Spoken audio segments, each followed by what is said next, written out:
उसने तय कर लिया था कि समीना को उस मकान से निकालकर उस कोठी में ले आएगा। उसने कोठी में जरूरी सामान भी सजा दिया। एक बेडरूम उसने समीना के लिए आरास्ता किया था।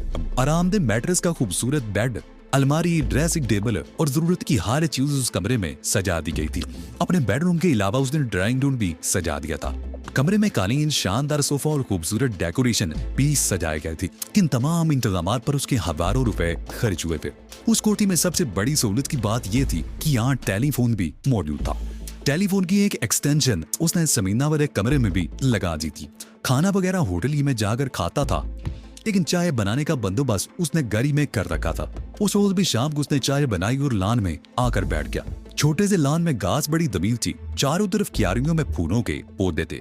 शारा को यहाँ बैठकर चाय पीते हुए बड़ा अच्छा लग रहा था। शाम का अंधेरा गहरा हो गया था। उसने लान की बत्ती भी नहीं जलाई थी।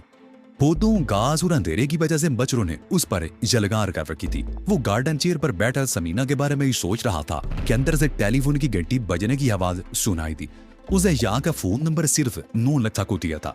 वो जब से यहाँ आया था कई फोन आ चुके थे और वो सब उस कोठी में रहने वाले पहले किराएदारों के लिए थे। शारक का ख्याल था कि अब भी कोई ऐसी कॉल होगी। उठकर ड्राइंग रूम में आ गया। फोन की घंटी मुसलसल बज रही थी। उसने करीब पहुंचकर रिसीवर उठा लिया। 9 लाख बोल रहा हूँ शारक बाबू। उसे हेलो के जवाब में रिसीवर पर 9 लाख की आवाज सुनाई दी। खैरियत, क्या बात है 9 लाख? शारक ने चौंक कर पूछा। वो आई थी समीना बीबी, 9 लाख ने जवाब दिया। थम, किस वक्त? शारिफ ने जल्दी से पूछा। उसके होंठों पर खबीस सी मुस्कुराहट आ भी थी। समीना के आने का मतलब ये था कि शारिफ की तरफ से उसका दिल साफ हो रहा था। तकरीबन आधा घंटा पहले उसने बड़ी तशवीशनाक बात बताई है। शारक भाऊ, मैं फोन पर बात नहीं कर सकता, तुम मेरे डेरे पर आ जाओ। 9 लाख ने कहा, ठीक है मैं आ रहा हूँ। शारिफ में कहते हुए फोन बंद कर दिया। शारक की आंखों में भी तशवीश उभर आई थी। 9 लाख की अधूरी इतला ने उसे उलझन में मुबतला कर दिया था। क्या समीना फिर किसी मुसीबत में फंस गई थी? मुंशियात के अड्डे से उसका रजिस्टर और किताबें बरामद होने की वजह से पुलिस तो उस तक नहीं पहुंच गई थी।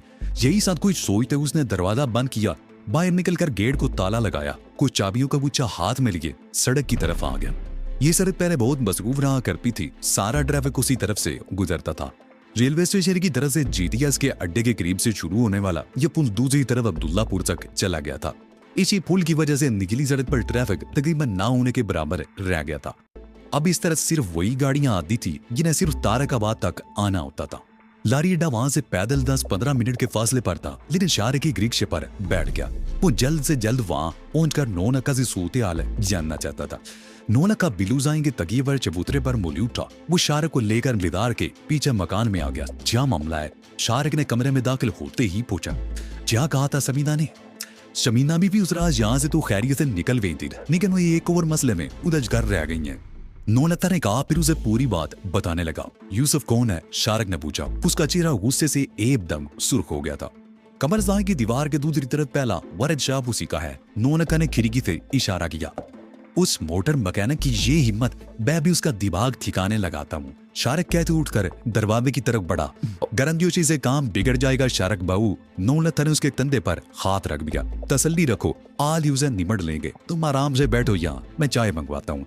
उस मैकेनिक का मामला तो मुझ पर छोड़ दो। 9 लाख कमरे से निकल गया। उसने एक मलंग को भेजकर होटल से चाय मंगवाई और फिर उस मलंग को कुछ हदायत देने लगा। मलंग कमरे से निकलकर कब्रों में चलता हुआ दीवार के करीब पहुंच गया और एक जगह छुप कर दीवार के दूसरी तरफ यूसुफ के वरद शाह की तरफ देखने लगा। वहां तारीकी होने की वजह से वो दूसरों की निगाहों से महफूज था। शारिक और 9 लाख कमरे में बैठे बार बार खिड़की से उसी तरफ देख रहे थे। 10 बजे के करीब वो मलंग तोड़ता हुआ खिड़की के करीब आ गया और अंदर झांकते हुए सरगोशियाना लहजे में बोला। तमाम वर्कशॉप बंद हो चुके हैं। यूसुफ के सारे शागिर्द भी जा चुके हैं। वो अपनी दुकान के अंदर गया है, शायद कपड़े तब्दील कर रहा है। कुछ देर बाद वो भी चला जाएगा। ठीक है, तुम तकिए पर जाओ, 9 लाख ने कहा। मलंग भी जाते ही शारिक और 9 लाख कमरे से निकल आए और दरख्तों के नीचे कवरों में तेज कदम उठाते हुए अगबी दीवार की तरफ चलने लगे। दीवार के करीब रुककर उन्होंने दूसरी तरफ झांका। तमाम वर्कशॉप बंद हो चुके थे। बिल्कुल आखिर में एक वर्कशॉप खुला हुआ था। वहां 2 आदमी बैठे काम कर रहे थे। उनके रुख दूसरी तरफ थे। यूसुफ के वर्कशॉप के सामने बत्ती जल रही थी। कुछ देर बाद बत्ती बुझ गई और यूसुफ दुकान से निकलकर दरवाजा बंद करने लगा। शारिक और 9 लाख ने एक दूसरे की तरफ देखा और बड़ी आजिदगी से दीवार पर चढ़कर दूसरी तरफ कूद गए और तेज तेज कदम उठाते हुए यूसुफ के करीब पहुंच गए, जो इस दरवाजे को ताला लगा रहा था। यूसुफ ताला लगाकर जैसे ही मुड़ा, उन दोनों को देखकर चौंक गया। तारीकी की वजह से पहले तो मुर्गी शक्लें नहीं देख सका था, फिर नौलखा को उसमें पहचान लिया। नौलखा उस्ताद खैर तो है, वो बोला। हाल खैर ही है, तुमसे जरा दो बातें करनी है, नौलखा ने कहा, और उसके साथ ही उसने जेब से कमानीदार चाकू निकाल लिया। बटन दबाते ही खट से चाकू का फल बाहर आ गया। क्या बात है नौलखा उस्ताद, ये चाकू। यूसुफ इकला कर रह गया। चाकू देखकर उसका चेहरा यकदम धुआं हो गया था। तुम तो बड़े बुज़दिल निकले, चाकू देकर ही डर गए। हालांकि ब्लैक मेलर तो बड़े जिगर वाले होते हैं। नौलखा ने चाकू उसके चेहरे के सामने लहराया। मैंने क्या किया नौलखा उस्ताद? यूसुफ खौफ से कांपने लगा। मैं तो तुम्हें बहुत शरीफ आदमी समझता था, तुम तो ब्लैकमेलर निकले। नौलखा बोला। अपनी बहन की उस्तानी को ब्लैकमेल करते हुए तुम्हें शर्म आनी चाहिए बेगैरता। उससे 5,000 रुपए भी ले आयो, पर कोई और धमकी भी दी थी तुमने उसे। आओ ना जरा हमारे साथ। विलती होगी नौलखा उस्ताद, फिर रकम वापस कर देता हूँ। यूसुफ थर थर कांप रहा था। शारिक ने उसे गर्दन से दबोच लिया। अगर तुम्हारे मुंह से कोई आवाज निकली तो जिंदा नहीं बचोगे। शारिक घुराया। वो दोनों यूसुफ को लेकर वहां खड़ी हुई एक ऐसी बस में घुस गए जिसका इंजन मुरम्मत के लिए निकला हुआ था। उस तरफ भी अंधेरा ही था। चंद कद के फासले पर लाड़ी अड्डे में मछली मार्केट का सा मंदिर था। उस तरफ सैकड़ों लोग जमा थे, लेकिन किसी को यह पता नहीं था कि तारीकी में खड़ी हुई एक ज़ेरे मुरम्मत बस में क्या हो रहा है। शारिक ने यूसुफ को धक्का देकर एक सीट पर बिठा दिया और उसके साथ ही एक जोरदार गुंसा उसके जबड़े पर रसीद कर दिया। यूसुफ के मुंह से कला निकली। उसका सर सीट की पुश से टकरा गया। मुंह गिगिया रहा था, हाथ जोड़कर बार बार माफी मांग रहा था। आवाज ना निकले तुम्हारे मुंह से, गला घोट दूंगा। शारिक घुराया। ओए बेगैरता, नौलखा ने उसके मुंह पर थप्पड़ मारते हुए कहा। हम हुंडे बदमाश जरूर है, हिरन और चरस बेचते हैं, लोग हमारे नाम पर थूकते हैं, शरीफ लोग हमारे साये से भी दूर भागते हैं, लेकिन हमारी गैरत अभी मरी नहीं। हमारे पास बड़े बड़े घरानों की औरतें भी आती हैं नशा लेने के लिए, लेकिन हमने कभी किसी औरत की तरफ बैली आंख से भी नहीं देखा। औरत को तो हम अपनी इज्जत समझते हैं, चाहे वो हमारे घर की हो या किसी और के घर की हो। मगर तू तो बहुत ही बेगैरत निकला। उसी औरत को ब्लैकमेल करने लगा जो तुम्हारी बहन को तालीम दे रही थी। तुमने ये भी नहीं सोचा कि वो यहाँ आई किस तरह होगी। यहाँ से निकलते देखकर तुमने उसे आवारा और बदचलन समझ लिया। तुम्हें तो एक मिनट भी जिंदा नहीं रहना चाहिए। मुझे माफ कर दो नौलखा उस्ताद, खुदा के लिए मुझे माफ कर दो। यूसुफ गिड़गिड़ाया। तुम जैसे बेगैरत और बेजमीर को अल्लाह भी माफ नहीं करेगा, नौलखा ने कहा। फिर शारिक को इशारा किया। शारिक ने पिछली सीट पर बैठकर यूसुफ को सर के बालों से पकड़कर पीछे खींच लिया। इतने में नौलखा ने आगे बढ़कर उसे कत्ल कर दिया। चल शारिक बाबू, सुबह लोगों का इसका पता चल जाएगा। नौलखा कहते हुए आगे बढ़ गया और वो दोनों बस से उतर गए। उन्होंने इधर उधर देखा, उस तरफ अब भी सन्नाटा था। वो दोनों दीवार फांद कर कब्रिस्तान में आ गए। कमरे में पहुंचकर उन्होंने अपने आप का जायजा लिया। नौलखा के कुर्ते पर खून का एक डब्बा लगा था और शारिक के हाथ खून आलूद थे। सेन में हैंडपंप पर उन्होंने हाथ धोए। नौलखा ने कुर्ते का दामन और चाकू भी धो लिया। क्या आज रात तुम्हारा यहाँ रहना मुनासिब होगा? शारिक ने पूछा। नहीं शारिक बाबू, नौलखा ने जवाब दिया। सुबह जब इस लाश का पता चलेगा तो पुलिस सबसे पहले हमारी तरफ ही आएगी। 1-2 दिन मुझे यहाँ से गायब रहना पड़ेगा। मेरे साथ चलो, 2-3 दिन वहीं गुजार लेना। शारिक ने कहा। चलो तुम्हारे साथ ही चलते हैं, नौलखा ने कहा। वो दोनों बाहर आ गए। नौलखा ने कमरे को ताला लगा दिया। तकिए पर आकर वो रुक गए। नौलखा ने चारों मलंगों को जमा किया। तुम तीनों 2 दिन के लिए निशात आबाद वाले तकिए पर चले जाओ और तुम, उसने चौथे मलंग की तरफ इशारा किया, यहीं रहोगे। मेरी बात गौर से सुना। मैं कल मगरिब से पहले लाहौर चला गया था। मेरा कोई मिलने वाला यहाँ नहीं आया था और रात को लारी अड्डे में जो कुछ हुआ तुम उसके बारे में कुछ नहीं जानते। मैं तो कुछ भी नहीं जानता नौलखा उस्ताद, उस मलंग ने जवाब दिया। ठीक है, तुम तीनों फौरन यहाँ से चले जाओ। जब तक मेरा पैगाम ना मिले वापिस मत आना, समझ गए? आओ शारिक बाबू चले, मुझे तो बड़े जोर की भूख लग रही है। उसने आखिरी अल्फाज शारिक की तरफ देखते हुए कहे थे। वो दोनों कब्रिस्तान से निकलकर बंगलों के दरमियान वाली गली में घुस गए। वो लोग किसी रिक्शा या तांगे पर बैठने की बजाय पैदल ही चलते हुए तारक आबाद पहुंच गए। नौलखा को गोगी पर छोड़ने के बाद शारिक एक होटल से खाना लेने के लिए चला गया। नौलखा को साथ ले जाना मुनासिब नहीं था। उस इलाके के कुछ लोग उसे यकीनन जानते होंगे, जबकि बिल्लू साईं के तकिए पर मलंग को हदायत की दी थी कि अगर कोई नौलखा के बारे में पूछे तो यही बताया जाए कि वो लाहौर गया हुआ है। इसी दौरान अगर उसे देख लिया गया तो गड़बड़ हो सकती थी। वो तकरीबन 1 घंटे बाद खाना लेकर वापस पहुंचा तो नौलखा ड्राइंग रूम में कालीन पर बैठा हुआ था। सोफे के एक कुशन को तकिए के तौर पर उसने सर के नीचे रखा हुआ था। शारिक को देखते ही वो उठकर बैठ गया। यार शारिक बाबू, उसकी तरफ देखते हुए बोला, ये कोठी तो तुमने खूब सजाई है। दिल चाहता है कि मैं भी यहीं रह जाऊं। तो रह जाओ, तुम्हें रोका किसने है? शारिक ने कहा। वो किचन में जाकर प्लेटें वगैरह ले आया और उनमें खाना लगाने लगा। नहीं यार, 9 लखा बोला, अपनी औकात तो वही है, बाहर की गुरदरी चारपाई पर सोना और तंदूर पर बैठकर रोटी खाना। तुम्हारे पास पैसे की तो कमी नहीं, अपनी रिहाइश के लिए कोई अच्छा सा मकान क्यों नहीं ले लेते? तंदूर पर बैठकर रोटी खाना और बाहर की गुरदरी चारपाई पर सोने को अपना मुकद्दर क्यों बना लिया है? आओ बैठो, खाना शुरू करो, बातें बाद में होती रहेंगी, शारिक ने कहा। मेरा अपना मकान है तो, 9 लखा कुर्सी पर बैठते हुए बोला। वो मैंने अपनी बहन को दे दिया है, उसका बंदा पैसे के मामले में जरा कमजोर है, एक बिल में काम करता है, तनख्वाह में भला गुजारा होता है, 4 बच्चे भी हैं। तुमने शादी नहीं की? शारिक ने पूछा। की थी, 9 लखे ने जवाब दिया। वो बागवान पहले बच्चे की पैदाइश के साथ ही फौत हो गई थी। बच्चा कहाँ है? शारिक ने सवालिया निगाहों से उसकी तरफ देखा। 1 हफ्ते बाद वो भी अपनी माँ के पास चला गया था। कोई बच्चा भला अपनी माँ के बगैर रह सकता है? जिंदा होता तो आज 16 साल का होता। 9 लखा की आवाज भर्रा गई। उन दोनों की कब्रें भी वही है जहाँ मैंने डेरा जमा रखा है।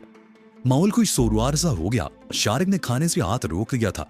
मैंने भी क्या ऊट पटांग बातें शुरू कर दी। 9 लखा उसकी तरफ देखते हुए बोला, खाना खा यार शारिक बाबू, ये दुख सुख तो जिंदगी के साथ लगे ही रहते हैं। इन दुखों को जानकर रोग मना लिया जाए तो जिंदगी नहीं गुजरती। ठीक ही कहते हो तुम, शारिक ने गहरा सांस लेते हुए जवाब दिया। इंसान को हालात के साथ समझौता करना ही पड़ता है। वैसे तुम ऐसे घिनौने कारोबार में कैसे आए? बीवी और बच्चे की मौत के बाद गम भुलाने के लिए मैंने नशा शुरू कर दिया था। चर्च पीता था। उस खाने खराब ने थोड़ी अरसे में मुझे निचोड़ कर रख दिया। कोई काम धंधा भी नहीं रहा था। जिस आदमी से नशा खरीदता था उसने मुझे इस रास्ते पर लगा दिया। मैं इधर उधर घूम फिर कर चरस बेचता, कई मरतबा पकड़ा गया, लेकिन मेरा उस्ताद हर मरतबा मुझे छुड़ा लेता। लेकिन मुझे एक फायदा जरूर हुआ कि मैंने खुद नशा करना छोड़ दिया। फिर चरस की जगह हेरोइन आ गई। मेरा उस्ताद मर गया, उसकी जगह मैंने ले ली। उस बिल्लूजाई के तकिए को मैंने अपना अड्डा बना लिया। इस काम में कंपटीशन बहुत है। हर शख्स दौलतमंद बनने के चक्कर में उस लारी अड्डे पर 10-12 आदमी ये धंधा कर रहे हैं। वो सब लोग सादे कबाल से माल लेकर आते हैं। फिक्र मत करो, चंद रोज बाद ये सब लोग तुम्ही से माल खरीदेंगे और तुम्हारे पास इतनी दूरत आएगी कि संभाले नहीं संभलेगी। शारिक ने कहा। मेरा तो इस काम से दिल ही टूट गया था यार। 9 लखा ने जवाब दिया। अब तुम आ गए हो तो देखो क्या बनता है। और हाँ, ये तो बताओ कि समीना ने कुछ और भी कहा था? शारिक ने पूछा। मैंने उसे तुम्हारा टेलीफोन नंबर दे दिया था। उसने कहा था कि तुम उसके पीछे मत आना, वो खुद ही फोन पर तुमसे बात करेगी। 9 लखा ने जवाब दिया। ठीक है, मैं उसके फोन का इंतजार करूंगा। शारिक ने गहरा सांस लेते हुए कहा। खाने के बाद शारिक ने बर्तन उठाकर किचन में रख लिए और दोनों ड्राइंग रूम में देर तक बैठे बातें करते रहे। फिर 9 लखा तो वहीं कालीन पर लेट गया और शारिक उठकर अपने कमरे में आ गया। शारिक सुबह देर तक सोता रहा। जब वो उठकर कमरे से बाहर आया तो 9 लखा ड्राइंग रूम में मौजूद नहीं था। शारिक बरामदे में आ गया। 9 लखा पाइप उठाए लान में पौधों को पानी दे रहा था। उसने भी शारिक को देख लिया। तुम सो रहे थे, मैंने सोचा इन पौधों की प्यास ही बुझा दी जाए, 9 लखे ने कहा। शारिक के जवाब दिए बगैर वापस अंदर चला गया। फिर उसने ठंडे पानी से उछल लिया और किचन में जाकर नाश्ता तैयार करने लगा। उसने 9 लखा को भी बुला लिया था। तुम तो 2-3 दिन में ही मेरी आदत बिगाड़ दोगे शारिक बाबू, 9 लखे ने मेज पर अंडे, मक्खन, जाम और डबल रोटी वगैरह देखते हुए कहा। आदत इस तरह नहीं बिगड़ती, शारिक ने मुस्कुराते हुए कहा। नाश्ते के बाद वो बातें करते रहे। शारिक ने अलमारी से ताश निकाल ली थी। वो ताश खेलने लगे। वक्त गुजारने के लिए कुछ न कुछ तो करना ही था। तकरीबन 3 बजे के करीब टेलीफोन की घंटी बजी तो शारिक ने लपक कर रिसीवर उठा लिया। उसके ख्याल में ये समीना ही की कॉल हो सकती थी और उसका ख्याल दुरुस्त निकला। वो समीना ही की कॉल थी। वो शारिक की आवाज सुनते ही बोली, ये तुमने क्या किया शारिक? तुम्हारी तरफ से कोई मैली आंख से देखे और मैं उसे जिंदा छोड़ दूं, ये कैसे हो सकता है? शारिक ने जवाब दिया। तुम फोन पर तफसील से बात नहीं कर सकती, कहाँ भी सकती हो, समीना ने कहा। रिक्शे पर बैठकर तारकाबाद आ जाओ, जहाँ से तारकाबाद का पुल शुरू होता है, तुम्हें वहीं सड़क पर खड़ा मिलूंगा, शारिक ने कहा। ठीक है, मैं यहाँ से रवाना हो रही हूँ, समीना ने कहा और फोन बंद कर दिया। शारिक ने भी लस्सी को रख दिया और फिर 5 मिनट बाद वो घर से निकलकर सड़क पर उस जगह आ गया जहाँ से पुल शुरू हुआ। नीचे वाली सड़क पर एक कोठी की दीवार के साथ 3-4 ठेले खड़े थे। उनमें एक ठेला फलों का भी था। शारिक ठेले के करीब खड़े होकर कीनू खाने लगा। वो उस तरफ आने वाले हर रिक्शे को बड़े गौर से देख रहा था। कोई भी रिक्शा वहां नहीं रुका था। तकरीबन 15 मिनट बाद एक रिक्शा वहां आकर रुका। उसमें समीना बैठी हुई थी। रिक्शा छोड़ दो, घर यहाँ से ज्यादा दूर नहीं, शारिक ने कहा और जेब से पैसे निकालकर ड्राइवर को देने लगा। कुछ ही देर बाद वो पैदल घर की तरफ जा रहे थे। कोठी तक पहुंचने में उन्हें 5 मिनट से ज्यादा नहीं लगे थे। वो जैसे ही ड्राइंग रूम में दाखिल हुआ, 9 लखा उन्हें देखते ही उठ गया। ये तुम लोगों ने क्या किया?